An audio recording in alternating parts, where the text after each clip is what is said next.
নমস্কার সকলকে। সকলে ভালো থাকুন, সুস্থ থাকুন। আমি সত্যবার্তা থেকে মৃণাল সিংহ বলছি। আজকে যেটা বিশেষ খবর একটা পেয়েছি, সেই খবরটাই বলছি যে আমাদের রাজ্যে রাষ্ট্রপতি শাসন হওয়ার আগে যে স্টেপটা, সেই স্টেপটা কেন্দ্র সরকার নিয়েছে। কারণ আমাদের রাজ্য সরকারি যতটা সরকারি রাজ্যের সরকারি কর্মচারী আছে, তাদেরকে একটা হোয়াটসঅ্যাপ গ্রুপে জয়েন করতে বলেছে সেন্ট্রাল সরকার, এবং যত রকম কাজের তথ্য সমস্ত কিছু সেন্ট্রাল সরকারকে দিতে বলা হয়েছে।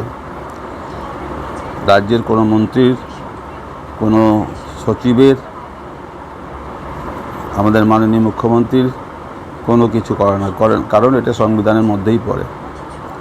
তো এখন থেকেই সব কিছুই সেন্ট্রাল দেখাশোনা করবেন, এই হচ্ছে কারণ।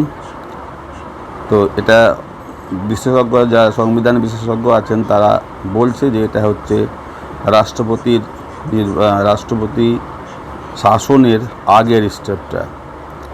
তাই আমাদের সরকার খুব বিপদে পড়ল।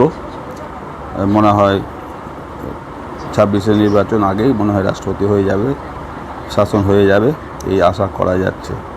যাক, আমি এইটুকুই আপাতত খবর পেয়েছি, তো এইটুকুই আপনাদেরকে জানালাম। আপনারা ভালো থাকুন, সুস্থ থাকুন। নমস্কার।